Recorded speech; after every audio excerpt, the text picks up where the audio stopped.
Hello students, आप सबका स्वागत है आपके अपने चैनल मैथ्स एक्ट पर। आज का जो लेक्चर है वो क्लास 10th के लिए है और यह लेक्चर खास तौर पर उन बच्चों के लिए तैयार किया गया है जो बच्चे बिलो एवरेज हैं, या यूं कहें कि वे बच्चे जो सिर्फ पासिंग मार्क्स की इच्छा रख रहे हैं। तो इस लेक्चर के अंदर हमने कुछ ऐसे टॉपिक लिए हैं जो बिल्कुल ही आसान टॉपिक हैं और साथ में अगर हम नंबर्स की बात करें, उनके नंबर्स जो वेटेज जो है क्वेश्चंस का वो काफी ज्यादा है। जैसे कि केंद्रीय प्रवृत्ति के माप जो आपका 17वां चैप्टर है, जिसमें माध्य, माध्यिका, बहुलक के क्वेश्चन पूछे जाते हैं, तो इसमें से 6 नंबर के प्रश्न आएंगे। और इसी तरीके से एक आलेखीय विधि का क्वेश्चन आएगा, उसमें से भी 6 नंबर का प्रश्न पूछा जाएगा।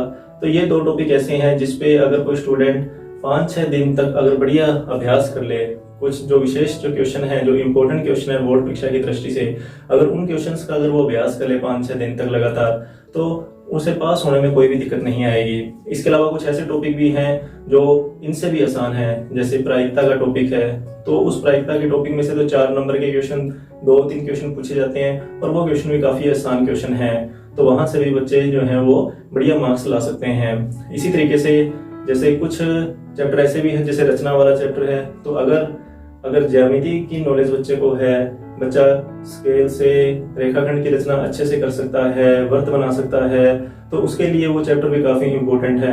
अगर उसे भी वो ध्यान से अगर कर ले तो वहां भी वो बढ़िया नंबर ला सकता है। तो चलिए शुरू करते हैं आज का लेक्चर। देखिए, सबसे पहले तो हम जो आज टॉपिक स्टार्ट करेंगे वो वैसे तो मैंने लिख रखा है यहाँ पर कि जो 17वां चैप्टर है आपका, जिसमें से 6 नंबर का एक प्रश्न पूछा जाएगा और इस क्वेश्चन के अंदर भी चॉइस आती है, मतलब अथवा के अंदर क्वेश्चन आएगा, 2 में से कोई एक क्वेश्चन करना पड़ेगा। क्वेश्चन किस तरीके का आएगा ये आपने वैसे तो 9th के अंदर पढ़ा हुआ है, माध्य के बारे में आपने पढ़ा हुआ है, तो उसी से रिलेटेड आगे माध्यिका और बहुलक भी है। मतलब केंद्रीय प्रवृत्ति का माप चैप्टर का नाम है और इसके अंदर हमें 3 जो मेन टॉपिक हैं वो पढ़ने हैं। कौन कौन से? माध्य, माध्यिका, जिसको माध्यक भी बोल देते हैं, और इसके बाद में नंबर 3 पर है बहुलक। माध्य, माध्यिका और बहुलक।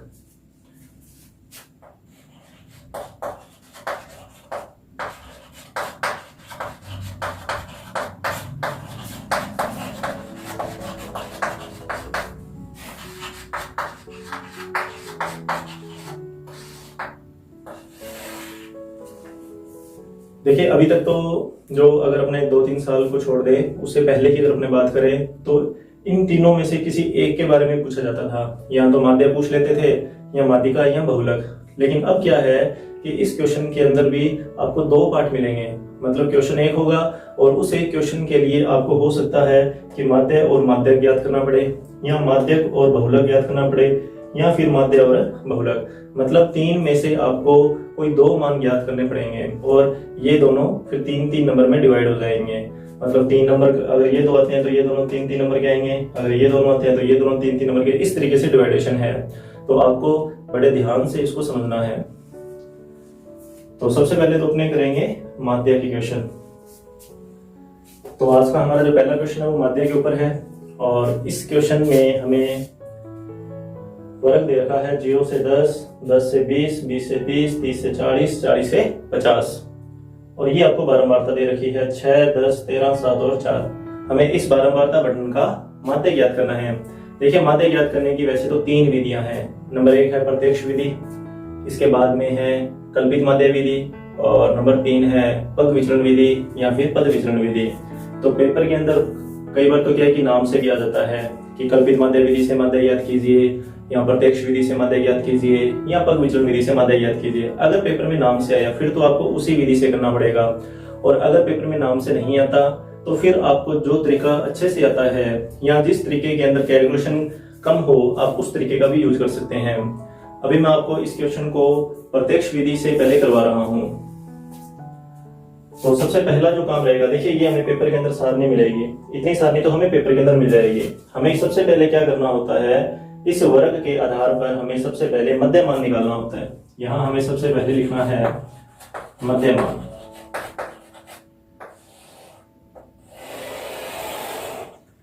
देखिए, एक चीज का ध्यान रखिए, ये जो क्वेश्चन है ये 6 नंबर का क्वेश्चन आएगा, जो कि बहुत ही इंपॉर्टेंट है, हम इसे बहुत ही इंपॉर्टेंट मान सकते हैं। और इस क्वेश्चन के अंदर आपको फिर सफाई का भी ध्यान रखना है। जो भी आप यहाँ पर संख्याएं जब लिखोगे, क्वेश्चन हल करते समय जब आप यहाँ पर संख्याएं लिखोगे तो उनमें एक तो कटिंग बिल्कुल भी नहीं होनी चाहिए। दूसरी बात, आप स्केल का यूज करोगे।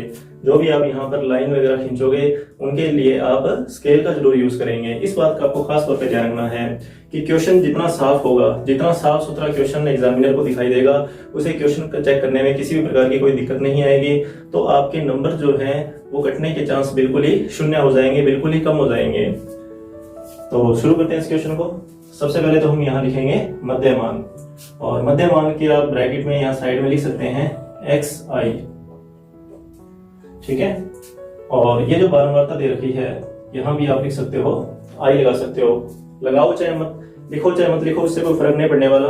बस ये सिर्फ संकेत है। जो भी यहाँ पर संख्याएं हैं जैसे कि 1 2 3 4 और 5, तो इन पांचों के हिसाब से ये xi है। मतलब यहाँ पर 1 हो सकता है, 2 हो सकता है, 3 4, वो वैल्यू के हिसाब से उसकी। चलिए xi के मान लिखने हैं, मतलब मध्यमान के मान लिखने हैं 0 से 10। करना क्या होता है, आपको बीच का मान, मध्यमान का मतलब है बीच वाला मान, नाम से ही पता लग रहा है कि बीच का मान लिखना है अपने को। तो हम क्या करेंगे, 0 और 10 के बीच की संख्या लिखेंगे। तो 0 और 10 को जोड़ेंगे 10, 10 का आधा किया 5। तो यहाँ पर पहला मान 5, तो x1 का मान हमारे पास 5, ये पहला मान है हमारे पास, कितना आया 5। 0 और 10 को जोड़ा, आधा किया 5 आ गया। अब इसी प्रकार से 10 और 20 को जोड़ोगे, 30 का आधा करोगे तो यहाँ पर कितना आएगा 15। 20 और 30 को जोड़ोगे 50 का आधा करोगे 25, 35, और इसी प्रकार से यहाँ पर क्या आएगा 45। देखिए यहाँ पर जो अंतर है और यहाँ पर जो अंतर है वो एक जैसा ही चल रहा है कि यहाँ पर 10-10 का अंतर है, तो इस साइड का जो अंतर है वो भी कितना आएगा 10-10 का आएगा। अगर सब में अंतर एक जैसा है तो पहला मान निकालिए, बाकियों में 10 जोड़ दीजिए। एक तरीका तो ये हो गया। और दूसरा जो है कि इनका जो हाफ है, मतलब इनके अंतर का जो हाफ है, जैसे 10 और 20 के बीच में 10 का अंतर है तो उसका आधा 5। तो इधर वाले जो मान है जिसको अपने निम्न सीमा बोलते हैं, इनमें हमने 5 जोड़ दिया कि 0 में 5 जोड़ा तो 5 आ गया, 10 में 5 जोड़ा तो 15, 20 में 5 जोड़ा 25, 30 में 5 जोड़ा 35, 40 में 5 जोड़ा 45। तो ये तो अपना अपना तरीका है, आप जिस तरीके से भी ज्ञात करना जो ज्ञात कर सकते हो। तो हमें जो तरीका बढ़िया लगेगा हम उस तरीके से कर लेंगे, ठीक है। अब हमें बस ये ध्यान रखना है कि हमें ये जो वर्ग दे रखा है इस वर्ग के बीच वाला मान लिखना है। अब इसके बाद देखिए क्या करना है, अब लिखेंगे fi गुणा xi। मतलब ये जो मान आए हमारे पास, इन मानों का आपस में गुणा करना है। तो 6 का 5 से गुणा करेंगे 30, 10 का 15 से गुणा करेंगे 150, 13 का 25 से गुणा किया, 7 का 35 से गुणा किया, ठीक है। और इसी तरीके से 45 का 4 से गुणा कर दिया हमने। अब क्या करना है, इन मानों का जोड़ करना है, और इसका जो जोड़ है उस जोड़ को हम सिग्मा द्वारा लिखेंगे, और यहां लिखेंगे fi गुणा के डॉट लगा सकते हो xi। तो अभी हम इनका जोड़ करेंगे, तो ये आ गया 5 और 5 10, फिर एक आंसर आ जाएगी 5 और 3 8 और 2 10, 10 और ये 12 22 और एक आंसर है हमारे पास 23। 2 आंसर 1 2 3 4 5 6 7 8 9, 930। तरीके से जो बारंबारता है, जो fi है, fi के मानों का भी जोड़ करेंगे। तो यहाँ लिखेंगे सिग्मा fi, ठीक है। सिग्मा जो है वो किसके लिए आया है, जोड़ के लिए आया है। तो इसका जो जोड़ है तो 16 और 4 20 और ये 20 40। अब हमने लिखा इसका सूत्र, तो प्रत्यक्ष विधि से माध्य। तो माध्य के लिए हम ऊपर बार लगाते हैं। जैसे x के मानों का माध्य निकालना है या इस वर्ग से संबंधित हमें माध्य निकालना है, उसके लिए हमने पहले मध्यमान निकाला, तो उसका जो भी माध्य आएगा वो बार लगा के लिखा जाएगा। और इसका सूत्र है सिग्मा fi गुणा xi और इसके बटा में सिग्मा fi। तो ये बनेगा इन दोनों का भागफल, तो 930 और बटा में 40। तो अगर लास्ट में 0 हो तो 0 से 0 कट सकती है, और 93 में आप 4 का भाग दे सकते हैं। तो 93 में 4 का भाग, तो 4 दूनी 8। आप ये भाग इस तरीके से भी दे सकते हैं रफ में, 3 4 दिया 12, फिर एक अंसल पॉइंट लगेगा 0, 4 दूनी 8, 2 0 4 5 20। मतलब ये आएगा आपके पास 23.25। इस बात खोल देंगे यहाँ से।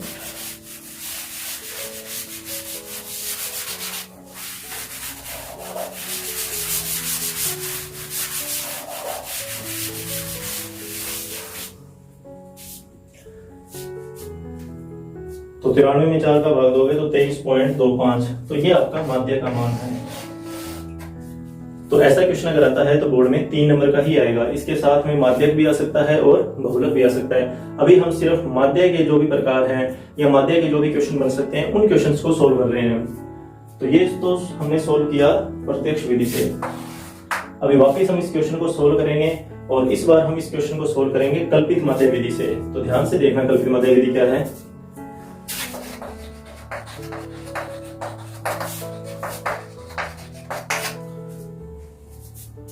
ये मध्यमान तो आपको ज्ञात करना ही पड़ेगा, ठीक है। अब देखिए करना क्या होता है, ये जो मध्यमान है इनके आधार पे हमें यहां लिखना होता है माना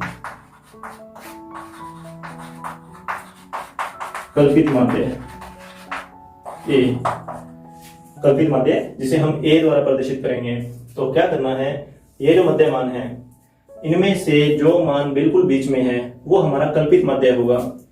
कि जैसे 2 मान हमने ऊपर से छोड़ दिए और 2 मान हमने नीचे से छोड़ दिए, तो बीच वाला जो मान है इस मान को हम किसके बराबर लिखेंगे, इस मान को लिखेंगे हम a के बराबर। और इसी मान को हमने x में से घटाना भी है। जो मान हम यहां लिखेंगे उस मान को वापस x में से माइनस करना है।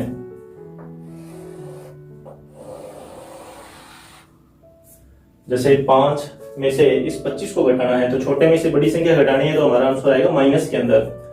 कि 5 में से 25 घटेगा नहीं, तो 25 में से 5 घटा लो 20, लेकिन निशान जो है वो आगे क्या लगाना है, माइनस का लगाना है। बस यहाँ पर आपको प्लस माइनस का जरूर ध्यान में रखना है। अगर प्लस माइनस का ध्यान आपने रख लिया तब तो आपका ये क्वेश्चन सही हो जाएगा, नहीं तो इस क्वेश्चन को आप सही नहीं कर पाओगे। इसी तरीके से 15 में से 25 घटाना है, तो 15 में से 25 नहीं घटेगा, 25 में से 15 माइनस कर देंगे, आगे निशान माइनस का लगा देंगे। तो इन दोनों को जब आप माइनस करोगे तो कितना आएगा, 10 आएगा माइनस का।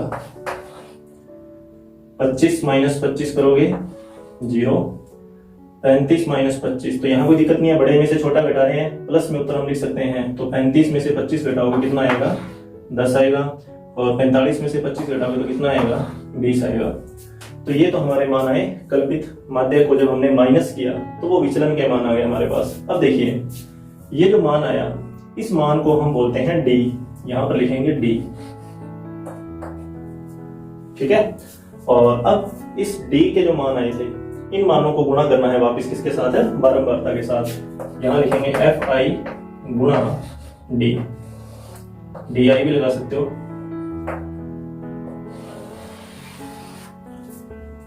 तो -20 का गुणा करना है 6 के साथ, तो माइनस का 120, 10 का गुणा -10 के साथ, तो माइनस का 100, 0 का गुणा किसी भी संख्या से करोगे क्या आएगा, 0, यहां पर 0 लिख देंगे। फिर 10 का गुणा 7 के साथ तो 70, और 20 का गुणा 4 के साथ कितना, 80। और गुणा करने के बाद में हमने क्या करना है, जोड़ करना है, सिग्मा एफ आई गुणा डी आई। अब जोड़ में भी आपको एक बात याद रखनी है कि माइनस वालों को अलग जोड़ना है, प्लस वालों को अलग जोड़ना है। दोनों ही मान आपको अलग अलग जोड़ने हैं। ऐसा नहीं है कि हम इन सब निशान का ध्यान ना रखें और सीधा ही जोड़ कर दें, तो भी क्वेश्चन गलत हो जाएगा। दोनों माइनस के हैं, इनका जोड़ अलग कर लो, तो माइनस का 120 और माइनस का 100 है, तो ये अलग से जोड़ेंगे तो माइनस का 220 आ जाएगा, माइनस का 220। और इसी तरीके से 70 और 80 ये दोनों प्लस के हैं, इनका जोड़ हम अलग से कर लेंगे, तो ये 150। अब देखिए माइनस वाला जोड़ बड़ा है, प्लस वाला जोड़ छोटा है, तो अभी हम क्या करेंगे, इन दोनों के निशान अलग अलग है कि ये तो प्लस में है और ऊपर वाला माइनस में, इनको वापस घटा देंगे। 220 और 150 को घटा दो, तो 220 और 150 को घटाओगे तो कितना आएगा, 70 आ जाएगा। बड़ी संख्या माइनस की है इसलिए यहाँ पर माइनस का क्या लिखेंगे, 70 लिखेंगे। तो ये आ गया हमारे पास इस पद का जोड़। अब हमें ये देखना है कि कल्पित मध्य विधि से मध्य का सूत्र क्या है।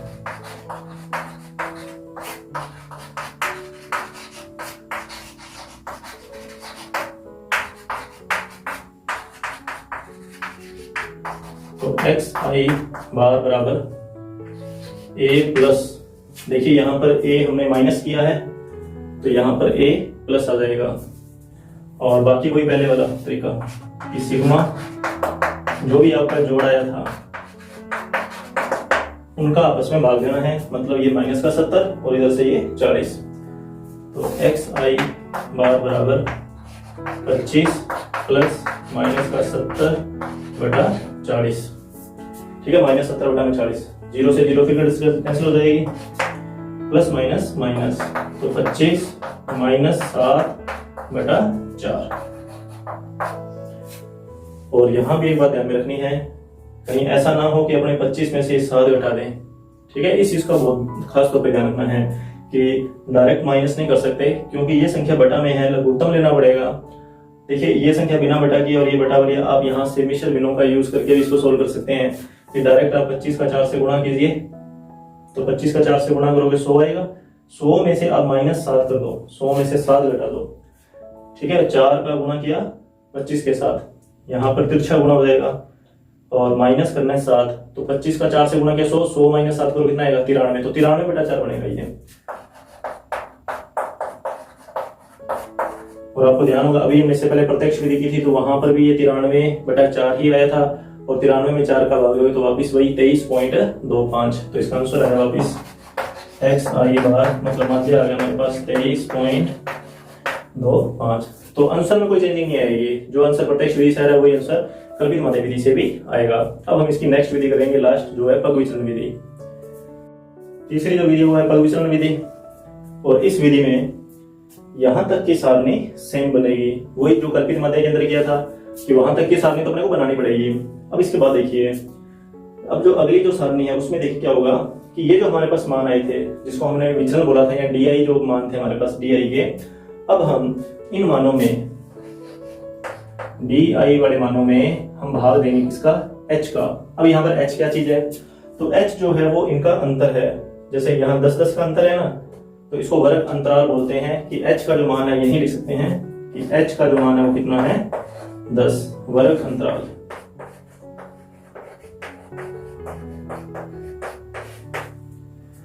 और भाग देने पे जो आंसर है उसको बोलेंगे यू आई। ठीक है, ये सारे के सारे नाम हमें ध्यान में रखने पड़ेंगे कि मध्य मान को बोलते हैं एक्स, विचलन जो आया ए घटाने पे, ए का मतलब कल्पित मध्य है, और ए जो माइनस के एक्स में से उसको बोला डी, डी में भाग दिया एच का, एच का मतलब वर्ग अंतराल, मतलब यहाँ पर कितना अंतर है, तो भाग देने पे जो आंसर उसको क्या बोलेंगे, यू बोलेंगे। तो ये सारे मान हमें ध्यान में रखने हैं। तो अब देखिए ये वाले जो मान है इनमें भाग देना किसका, 10 का, -20 में भाग दिया 10 का, 0 से 0 कट जाएगी, माइनस का 2 आ जाएगा, माइनस का 2, -10 में भाग दोगे 1, 0 में भाग दिया 0, 10 में 10 का भाग दिया 1, 20 में 10 का भाग दिया 2। तो ये जो मान है वो किसके मान आए, यू आई के मान। और अब हम लिखेंगे यहाँ पर वही एफ आई गुणा यू आई, मतलब इन मानों का गुणा करना है f के मानों के साथ।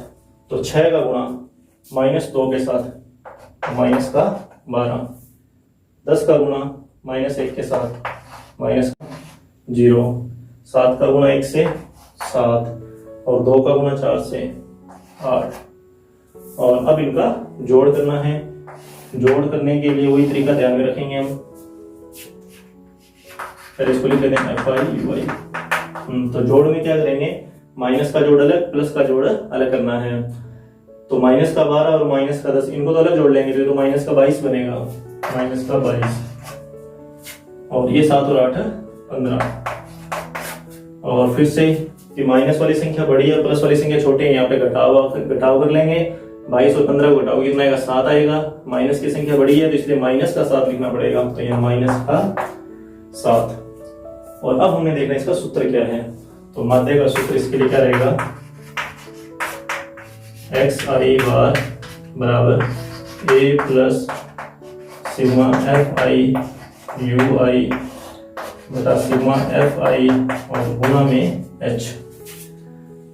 यहां पे ए घटाया, यहां पे ए जोड़ दिया, एच का भाग दिया, एच का गुणा कर दिया। बात सारी वहीं पर ही है कि पहले घटा दिया, वापस जोड़ दिया, भाग दे दिया, गुणा कर दिया, कोई चेंजिंग नहीं है।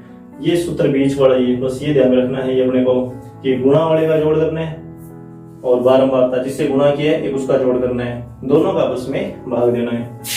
सूत्र में मान लिखेंगे तो ए का मान 25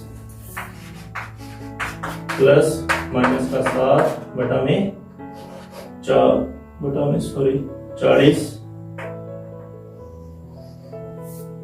और गुणा में इसका आएगा एच। 0 से 0 कटेगी तो एक्स आई बार बराबर 25 प्लस माइनस माइनस 7 बटा 4, तो एक्स आई बार बराबर वही तरीका कि 25 का 4 से गुणा कर देंगे।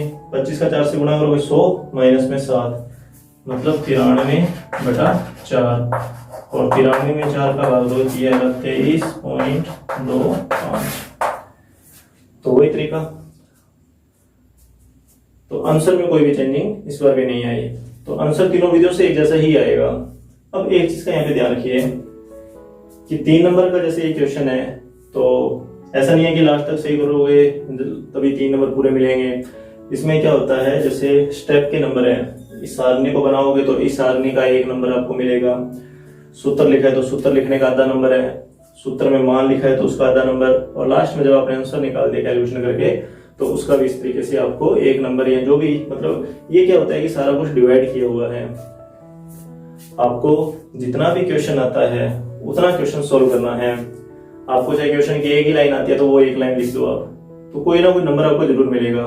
कुछ लिखोगे तो नंबर मिलेगा, नहीं लिखोगे तो उसका कोई भी नंबर आपको नहीं मिलेगा। ठीक है, तो इस चीज का ध्यान रखना है कि जहां तक भी आपको क्वेश्चन आता है कि अगर आपको सिर्फ सूत्र ही याद है तो सूत्र लिख दो, सारणी बनानी आती है तो सारणी बना दो। मतलब आपने क्वेश्चन को बिल्कुल भी खाली नहीं छोड़ के आना, कॉपी को आपने खाली नहीं छोड़ना, जितना भी आपको काम आता है उतना काम आपको जरूर करके आना है। अब ये तो इसका सामान्य क्वेश्चन हो गया माध्य का कि हमने तीनों विधियों से माध्य ज्ञात करके देख लिया। अब इसमें क्या है कि एक क्वेश्चन ऐसा भी है जिसमें आपको यहाँ पर कोई एक मान, जैसे मान लो बारंबारता के यहाँ पे तो सारे मान दे रखे हैं, जैसे मान लो कि इसकी जगह कोई आपको जैसे p लिख के दे दिया या x लिख के दे दिया, कोई भी इस तरीके से कोई अलग से कोई संख्या आपको लिख के दे दी, मतलब बिल्कुल संख्यात्मक मान नहीं दिया, हमें यहाँ पर कोई एक अचर दे दिया जैसे a p t k इस तरीके से, और माध्य का मान हमें दिया होगा, माध्य का मान हमें दिया होगा, बस यहाँ से एक संख्या को हटा देंगे, हो सकता है कि इस संख्या को हटा दें, हो सकता है इस संख्या को हटा दें, तो हमें क्या है कि उस संख्या का मान निकालना होगा। तो ऐसा क्वेश्चन भी पेपर के अंदर आ सकता है। अभी करके देखते हैं ऐसा क्वेश्चन है।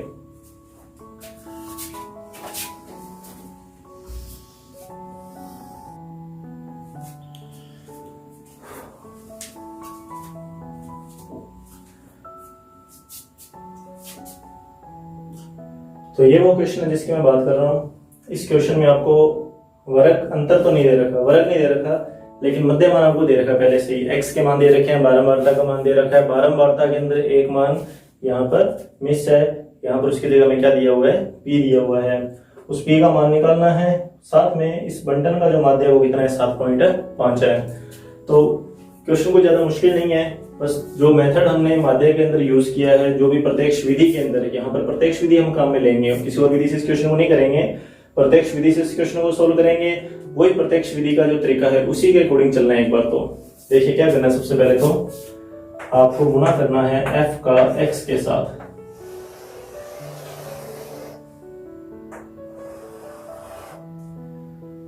छह का 3 से गुणा करोगे 18, 5 और 8 का गुणा करोगे 40, 15 और 7 का गुणा करोगे 105। अब देखिए 9 और p का गुणा तो क्या आएगा, 9p। ठीक है, आप इस मान को अलग से ही, ताकि आपके ध्यान में रहे, ब्रैकेट लगा लोगे यहाँ पर। 11 का 8 से गुणा करोगे 88, और 13 का 4 से गुणा करोगे तो 52। और इस गुणा का क्या करना है, जोड़ करना है, और साथ में इस बारंबारता का भी क्या करना है, जोड़ करना है। तो देखिए सबसे पहले इसका जोड़ कर लेते हैं हम। अब यहाँ पर ये जो जोड़ है, इस जोड़ में ये जो ब्रैकेट वाला मान मैंने आपको जो अलग से लिखवाया है, इस मान को आप पहले लिखोगे यहाँ पर 9p। ठीक है, इस मान को आप अलग से यहाँ पे शो कर लो। तो इस मान को तो आप यहाँ पर अलग से दर्शाएंगे। अब देखिए, अब जो बाकी बच गए, अब उनका जोड़ कर लो। तो उसके जोड़ में कोई दिक्कत नहीं है, आप इनका जोड़ करोगे तो ये जोड़ आएगा 303।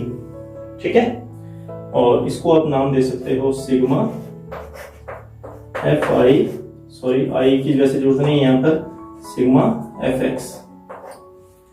ठीक है, इसका जोड़ किया हमने। अब हमें इसी तरीके से बारंबारता का जोड़ करना है। तो सिग्मा f, ये जोड़ आप यहीं करके देख सकते हैं। 6 और 8 14 और 15 29, 29 और 12 41। तो यहाँ आ जाएगा 41। और प्लस में देखिए ये जो p है, इस p को प्लस में लिखना है। यहां पर भी आया है ना, वहां पर भी आएगा। अब हमें इसका सूत्र लिखना है। क्या सूत्र था माध्य का, x बार बराबर सिग्मा fx और बटा में सिग्मा f। ये माध्य का सूत्र है। तो माध्य का मान कितना है, 7.5। तो सूत्र में मान रखने पर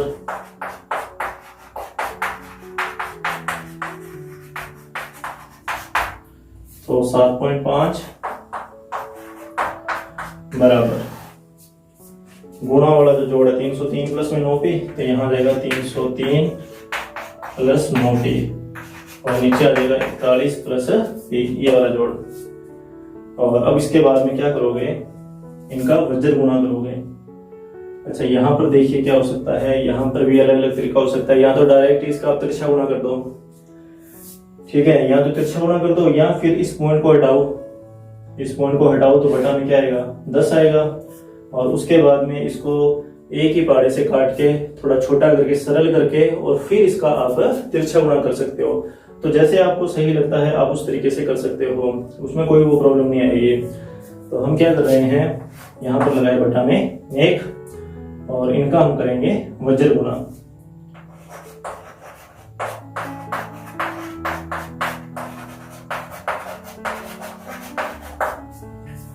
तो किसी भी संख्या को 1 से गुणा करेंगे तो वापिस वही संख्या आ जाएगी। तो 303 प्लस में 9p, ठीक है, और 7.5 का गुणा इन दोनों से, 7.5 का गुणा 41 प्लस p के साथ, तो 303 प्लस में 9p। तो अभी क्या करेंगे, 7.5 का 41 के साथ गुणा करेंगे। तो आप ये गुणा करके देख सकते हो। तो ये गुणा आएगा 307.5 प्लस में 7.5 p। पक्षांतरण करने पर तो 9p को तो यहीं रखो, उस 7.5 p को इधर लिया तो माइनस का हो जाएगा। ये 307 को इधर ही रखो, 307.5 को, और इस 303 को उधर ले जाएंगे तो ये भी माइनस का हो जाएगा। ठीक है, पक्षांतरण करोगे तो निशान चेंज हो जाएंगे। तो 9p में से ये 7.5 माइनस करोगे तो 1.5 भी बचेगा। तो यहाँ पर 1.5p, और 307.5 में से 303 को माइनस करोगे तो कितना आएगा, 4.5। तो p का मान 4.5 बटा 1.5। पॉइंट में के बाद दोनों में एक एक संख्या है तो पॉइंट से पॉइंट कट जाएगा। 45 में 15 का भाग दे देंगे, 15 दिए 45, डायरेक्ट लिख सकते हो इसको। तो p का मान यहाँ पर कितना आया, 3। तो ऐसा क्वेश्चन भी पेपर के अंदर 3 नंबर का आ सकता है। ठीक है, तो इसका भी आप अभ्यास करके 1-2 बार करके देखोगे तो इतने में क्वेश्चन क्लियर हो जाएगा। नेक्स्ट क्वेश्चन, माध्य दिया हुआ 1.46, और ये आपको सारणी दे रखी है जिसका जोड़ कितना है, 200। बारंबारता का जोड़ 200 है। अब देखिए यहाँ पर 2 खाली जगह है, मतलब रिक्त स्थान की पूर्ति करनी, बताना है कि यहाँ पर क्या आएगा। अभी यहाँ पे हमें पता नहीं है कौन सी संख्याएं हैं। क्वेश्चन को करेंगे सोल्व वही पहले वाले तरीके से, तो उसके लिए यहाँ पर हमें कोई ना कोई संख्या लिखनी पड़ेगी। तो हमने यहाँ पर एक बार अपनी तरफ से मान लिया x और y। अब देखिए क्या करना है। सबसे पहले तो f का गुणा करना है वही किसके साथ, x के साथ। 0 से गुणा 0, x का गुणा 1 के साथ तो x, y का गुणा 2 के साथ 2y, 25 दिया 75, 10 चौका 40, पचम 25। ठीक है, और अभी हम करेंगे इनका जोड़। अब देखिए x और 2y को तो आप पहले ही लिख लो, x प्लस में 2y। ठीक है, ताकि इसमें कोई लास्ट में कोई दिक्कत ना है। बचे ये 3 मान, इन तीनों का जोड़ करना है। तो ये कितना हुआ 75 और ये 25, 100 और 40, मतलब ये बना 140। ठीक है, ये हमारे पास जो गुणा किया उस गुणा का जोड़ है। अच्छा, अब देखिए बारंबारता का जोड़ कितना है 200, लेकिन फिर भी हमें जोड़ तो यहाँ पे दे रखा है, फिर भी हम क्या करेंगे, इनका एक बार जोड़ और करेंगे। मतलब 46 plus x plus y, 25 plus में 10 प्लस में 5, और ये जोड़ कितना है 200। ठीक है, 46 x y, 25 10 और 5। जो संख्याएं हैं उनका जोड़ कर लेंगे, x y को अलग से लिखेंगे। तो x प्लस y, तो पहले इनका जोड़ कर लेते हैं। ये 15 और ये 25, कितना हुआ 40 हुआ, 40 और ये 46, 86। तो यहाँ पर आ गया प्लस का 86 बराबर में 200। तो x प्लस y बराबर 200 माइनस में 86, पक्षांतरण किया 86 गया। तो x प्लस y, तो 200 में से 86 को माइनस कर देंगे तो 114। तो इस समीकरण का हमें यूज करना पड़ेगा लास्ट में। तो इसको एक बार नाम देते हैं समीकरण 1। चलिए अब देखिए, प्रत्यक्ष विधि के अंदर हमने जो माध्य का सूत्र पढ़ा था उसमें था कि इनका और इनका, इन दोनों का आपस में भाग लेना है। तो अपने यहाँ सूत्र लिख लेते हैं एक बार माध्य का, x बार सिग्मा fx बटा में सिग्मा f। तो माध्य का मान दिया हुआ 1.46, तो 1.46 बटा में आएगा 200, ये वाला जोड़, और ये आ जाएगा ऊपर यहाँ पर।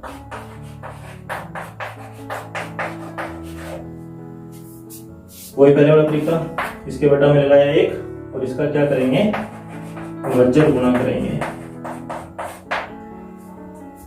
तो इसका गुणा करोगे 1 के साथ, किसी भी संख्या को 1 से गुणा करेंगे तो वापस वही संख्या आ जाएगी।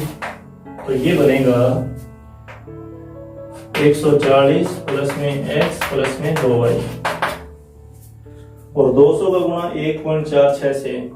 अब यहां देखिए पॉइंट के बाद ये 2 अंक है। ठीक है, ये 2 जीरो जो है वो कैंसिल हो जाएगी। हम डायरेक्ट 146 का, ठीक है, इसको 146 ही मान लेंगे। 146 का गुणा किससे कर देंगे, 2 के साथ। तो 146 को जब 2 से गुणा करोगे तो ये 292 आ जाएगा। ठीक है, 14 दूनी 28, 6 दूनी 12, 28 और 12 को जब जोड़ करोगे उधर 1 से तो 292। तो x प्लस में 2y, तो 292 माइनस 140, तो x प्लस में 2y। अब 292 में से 140 माइनस करोगे तो कितना आएगा 152।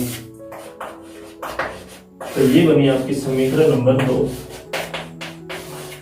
अब हम समीकरण 1 और समीकरण नंबर 2 को विलोपन विधि से हल करेंगे।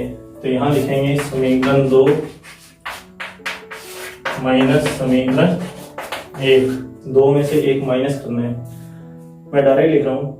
x में से x घटाया, खत्म हो गया तो 0 हो गया। 2y में से इस 1y को घटाओगे, ठीक है, 2y में से क्या घटेगा, ये 1y। ठीक है, x में से x घटाया तो खत्म ही हो गया, इसलिए इसको लिख लिखा हमने। 2y में से क्या घटाया, y लिख दिया हमने, बराबर 152 में से घटाना है 114। तो 152 में से 114 घटाओ तो कितना आएगा 38। तो यहाँ लिखा हमने 38। तो 2y में से y घटाया तो कितना आया y, एक y बच जाएगा और उस y का मान कितना आ जाएगा 38 आ जाएगा।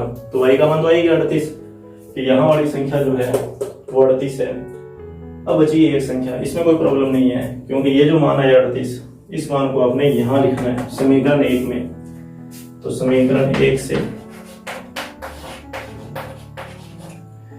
तो x प्लस में 38, x प्लस में 38 बराबर 114, x प्लस में 38 बराबर 114। तो यहां से x का मान निकाल लेंगे तो 114 और 38 को घटाना पड़ेगा, वो आप कैलकुलेशन करके देख सकते हो।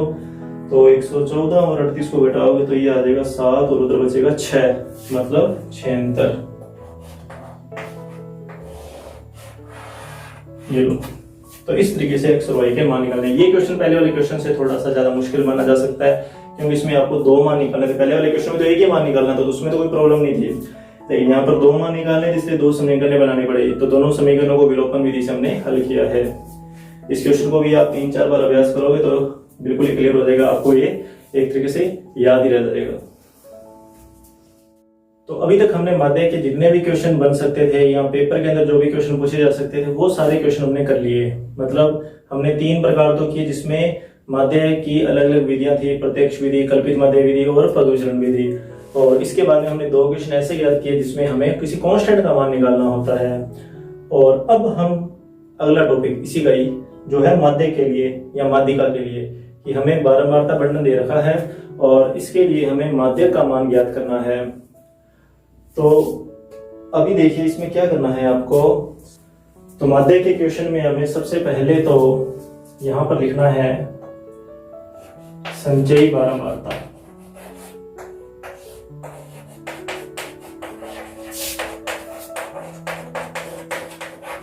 जिसे हम CF द्वारा भी प्रदर्शित करते हैं, कम्युलेटिव फ्रीक्वेंसी से बोलते हैं। शॉर्ट में आप इसको CF भी लिख सकते हैं, जरूरी नहीं है कि संचयी बारंबारता हम पूरा लिखें। अब देखिए करना कैसे है। सबसे पहले तो आप क्या लिखोगे, इस 42 को यहां लिखोगे, ठीक है, कि आपको बारंबारता का जो पहला मान है वो मान आपको लिखना है। देखिए संचयी बारंबारता मतलब ये हुआ कि आपको बारंबारता का संचय करना है, बारंबारता को इकट्ठा करना है, सारी बारंबारता को जोड़ करना है स्टेप बाय स्टेप। तो पहला मान हमने यहाँ पर लिख दिया 42। अब हम क्या करेंगे, इस 42 में अगले मान को जोड़ देंगे। तो यहाँ पर कितना आएगा 72, फिर इस 72 में इस अगले मान को जोड़ देंगे तो ये कितना आएगा 122, फिर 122 में इस अगले मान को जोड़ेंगे तो कितना आएगा 144, फिर इस 144 में इस 8 को जोड़ देंगे कितना आएगा 152, और इस 152 में इस 5 को जोड़ेंगे तो कितना आएगा 157। ये जो लास्ट मान है वो इस मान के बराबर आना चाहिए। अगर ये बराबर आ गए तो इसका मतलब अभी तक का आपका क्वेश्चन बिल्कुल सही है। अब देखिए आगे कैसे करेंगे इसे। देखिए ये जो मान है इसका, ये वाला, इस मान को n से प्रदर्शित किया जाता है। तो यहाँ लिख लेंगे n बराबर 157। करना क्या है, हमें इस n का हाफ करना है, इस n का आधा करना है, इसमें 2 का भाग देना है। तो 157 में 2 का भाग आप रफ में दे सकते हैं, तो 7.8.5, ठीक है, आप ये रफ में भाग देना। तो n में 2 का भाग दो, कितना आएगा 78.5 आएगा। अब इसके बाद देखिए क्या करना है। अब हमें 78.5 या इस 78.5 से बड़ी संचयी बारंबारता देखनी है। मतलब ये सारे संचयी बारंबारताओं के मान हैं, इनमें से एक ऐसा मान देखना है जो या तो 78.5 के बराबर हो या 78.5 से बड़ा हो। तो 78.5 तो इसमें कोई भी मान नहीं है, तो हमें 78.5 से बड़ा मान देखना है। अच्छा, बड़े मान तो यहाँ पे 122 भी है, 144 भी, 152 भी, 157 भी है। तो हमें देखना है जो 78.5 से जस्ट ही बड़ा हो। तो वो मान कौन सा है, 122 है। मतलब इनमें से जो सबसे छोटा मान होगा वो लेना है। 78.5 से क्या होना चाहिए, बड़ा होना चाहिए, तो 122। तो यहाँ पर आप पेंसिल से इस तरीके से एक बॉक्स बना सकते हैं, और इस बॉक्स के लिए आप लिख सकते हैं कि ये जो बॉक्स हमारा है इसका नाम क्या है, माध्यक वर्ग। इसको माध्यक वर्ग इससे नाम दिया गया है क्योंकि हमारा जो माध्यक का जो उत्तर आएगा वो इसी में से आएगा, और इसमें से भी कहां से, ये जो वर्ग आपको दे रखा है 16 से 24, मतलब हमारा जो आंसर है वो 16 और 24 के बीच में रहेगा। अब देखिए आगे कैसे करना है। अब आपको कुछ मान यहाँ पर लिखने हैं। अब देखिए वो कौन कौन से मान हैं, वो मान आपको इस वर्ग को देख के ही लिखने हैं। हम वर्ग के स्टार्टिंग से चलेंगे, मतलब यहाँ से 16 से। पहला मान क्या है 16, तो हम लिखेंगे निम्न सीमा, ठीक है, माध्यक वर्ग की निम्न सीमा। तो निम्न सीमा L, ठीक है, लोअर लिमिट इसको बोलते हैं, निम्न सीमा L का मान है 16। तो यहाँ पर तो आ गया 16। अब आए इसके आगे 16 और ये 24 को नहीं लिखना, लेकिन 16 और 24 के बीच में जो अंतर है उस अंतर को लिखना है। तो 16 और 24 के बीच में कितना अंतर है, 16 और 24 के बीच में अंतर है 8 का। तो यहाँ लिखेंगे वर्ग अंतराल।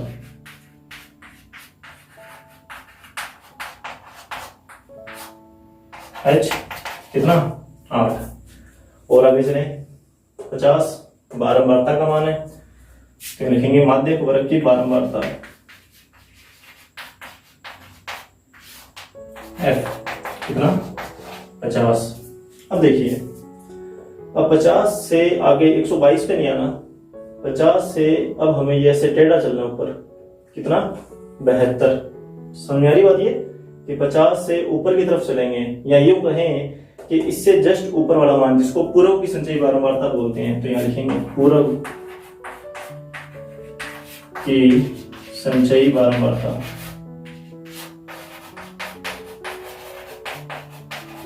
मतलब CF। तो 122 के ऊपर कितना है 72। तो ये तो आगे हमारे सूत्र के अंदर जो मान आएंगे। अब इसका सूत्र में लिखना बाकी है। देखिए इसका सूत्र क्या है, माध्यक M, इसे M द्वारा प्रदर्शित किया जाता है। सूत्र है L प्लस, एक चीज का ध्यान रखना है, M बराबर L प्लस बटा गुणा और H। ये सारे मान एक सीध में रहने चाहिए, ऊपर नीचे नहीं होने चाहिए। इस बात का आप खास तौर पे ध्यान रखेंगे। अब आपको बीच वाले मान देखिए, यहाँ पर आएगा N बटा 2 माइनस CF और बटा में क्या आएगा F आएगा। अब इस सूत्र में मान रखना है।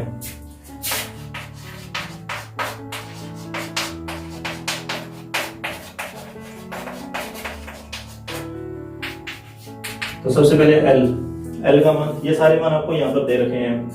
तो L का मान तो है 16, तो 16 प्लस बटा गुणा H का मान कितना 8, ठीक है, और बटा में F का मान बारंबारता 50, यहाँ 50 आ जाएगा। अब देखिए N बटा 2 का मान कितना है 78.5, तो 78.5 माइनस CF का मान कितना है 72, तो यहाँ पे क्या आएगा 72 रहेगा। तो M बराबर 16 प्लस गुणा 8 बटा 50। तो 78.5 में से 72 को माइनस करोगे कितना आएगा 6.5।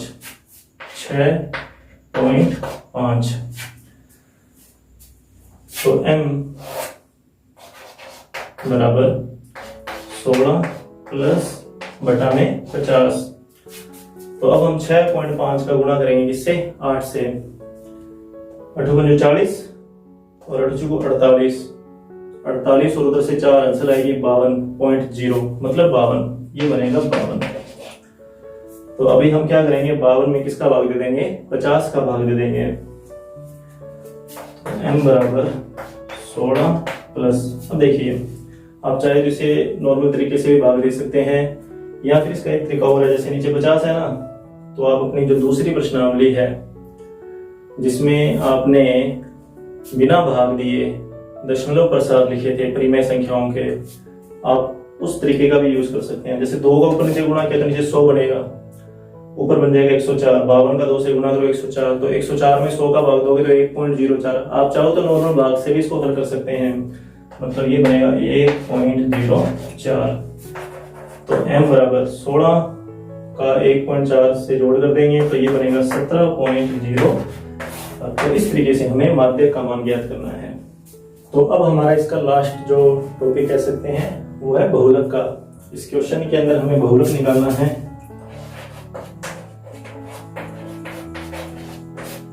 और इस एक्सरसाइज के लिए हमारा आज का लास्ट क्वेश्चन रहेगा या लास्ट टॉपिक रहेगा। आपको 17वीं प्रश्नावली में से मैंने जो क्वेश्चन करवाए हैं सिर्फ वही क्वेश्चन आपको करके देखने हैं। आप पहले तो जो ये क्वेश्चन आज हमने किए हैं इन क्वेश्चंस का आप अच्छे से अभ्यास कर लेना, एक तो 5-6 बार इन क्वेश्चंस को करके देखना। इसके बाद में आप अपनी बुक लेना और उस बुक के अंदर इसी टाइप के जितने भी क्वेश्चंस हैं उन क्वेश्चंस को भी आप सोल्व करके देखना। तो अगर आप इतना कर लेते हो इस बुक में से तो आपके 6 नंबर तो निश्चिंत हैं, उन्हें कोई नहीं रोक सकता। देखिए इस क्वेश्चन के अंदर बहुलक कैसे निकालेंगे हम। तो बहुलक के अंदर हमें क्या करना होता है, अलग से कोई भी सारणी नहीं बनानी होती। बहुलक का क्वेश्चन सबसे आसान क्वेश्चन मानता हूं मैं। कोई भी सारणी अलग से नहीं बनानी, आपको सिर्फ इसी सारणी का यूज करना है और इसी से आपको जो भी मान सूत्र के लिए चाहिए वो इसी सारणी में से निकालने हैं। देखिए क्या करना है, सबसे पहले हमें कि इस बारंबारता के अंदर जो सबसे बड़ा मान है, जैसे ये सबसे बड़ा मान है यहाँ पे 16, तो इस मान को हम नाम दे देंगे F1। मतलब जो सबसे बड़ा है उसको 1 नंबर नाम देना है, F1 उसको नाम देना है। अब इसके बाद में जो इसके ऊपर है, जो इससे ऊपर होगा उसको नाम देना है F0 और इससे जो नीचे होगा उसे नाम देना है F2। जैसे पिछले क्वेश्चन में हमने माध्यक वर्ग लिखा था अलग से, इसी तरीके से इस क्वेश्चन के अंदर हम बहुलक वर्ग लिखेंगे। और बहुलक वर्ग कौन सा होगा, जो नंबर 1 पर है, मतलब जो सबसे बड़ा मान है, ये हमारे लिए बहुलक वर्ग है। ये वाला जो मान है वो क्या है, बहुलक वर्ग। अलग से अगर आप इसको लिखना चाहो तो लिख सकते हो बहुलक वर्ग।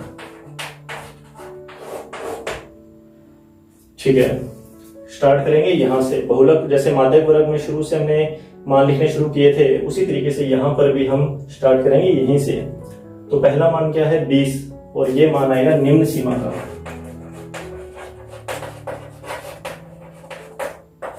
L बराबर 20।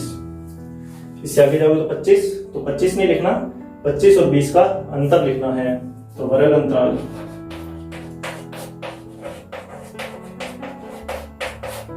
H बराबर 5। ठीक है, ये 2 मान तो आ गए। अब बाकी जो मान है, बाकी मान आपके सामने लिखे हुए हैं, आप फिर भी चाहो तो यहाँ पे लिख सकते हो। जैसे ये F1 है तो आप लिखोगे सबसे बड़ी बारंबारता,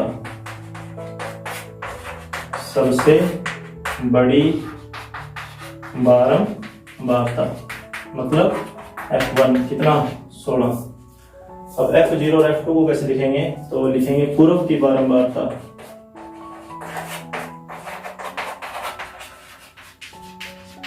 पूर्व मतलब बहुलक वर्ग के पूर्व की बारंबारता F0 कितना 7 और बाद की बारंबारता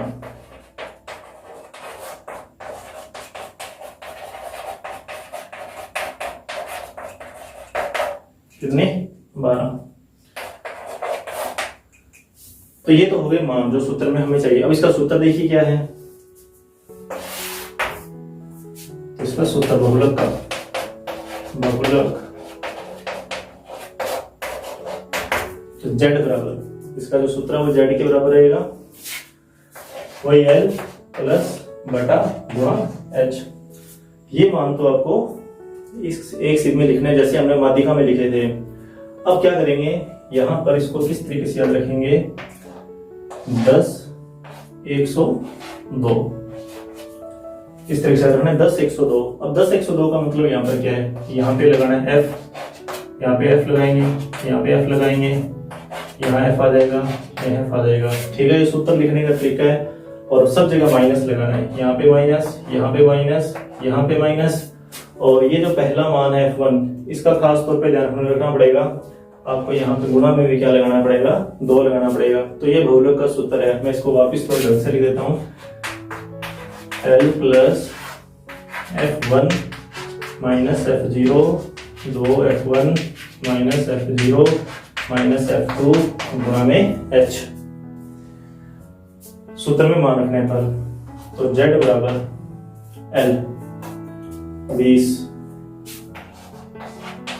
प्लस H का मान 5।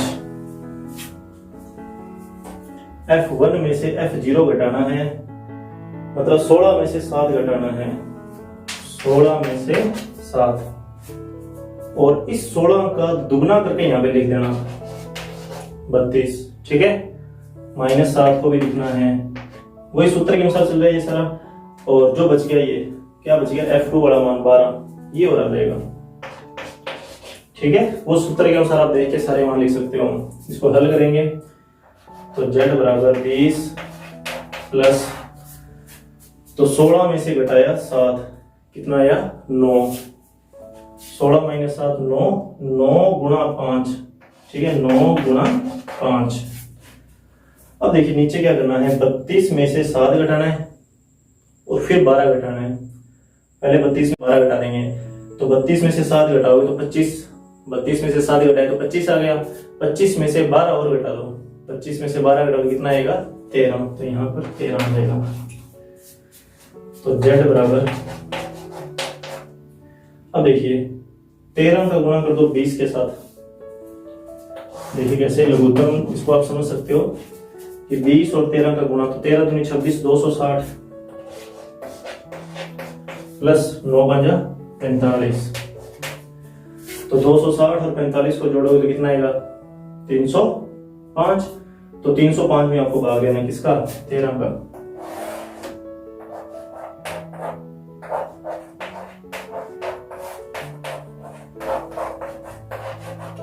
तो 305 में 13 का भाग दोगे तो Z बराबर आएगा 23.46। तो इस तरीके से आपको बहुलक का क्वेश्चन सोल्व करना है।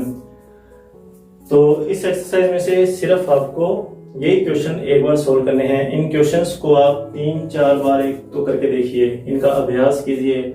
जब आपको इन क्वेश्चंस में कोई प्रॉब्लम ना आए तो आप क्या करेंगे, अपनी बुक वाले क्वेश्चंस को और सोल्व करेंगे। जो बुक में इसी तरीके के क्वेश्चन हैं आप उनको सोल्व कीजिए। इतना काम अगर आप करते हो तो आपके 6 नंबर निश्चित है। तो आज का लेक्चर हमारा यहीं समाप्त होता है। उम्मीद है कि आपको ये लेक्चर अच्छे से समझ में आया होगा। आप इन क्वेश्चंस का अभ्यास कीजिए। हमारा जो आने वाला जो लेक्चर रहेगा वो रचनाओं के ऊपर रहेगा। उसमें हम रचनाओं के जो भी क्वेश्चन पेपर के अंदर पूछे जाते हैं उन क्वेश्चंस को सोल्व करेंगे। Thank you.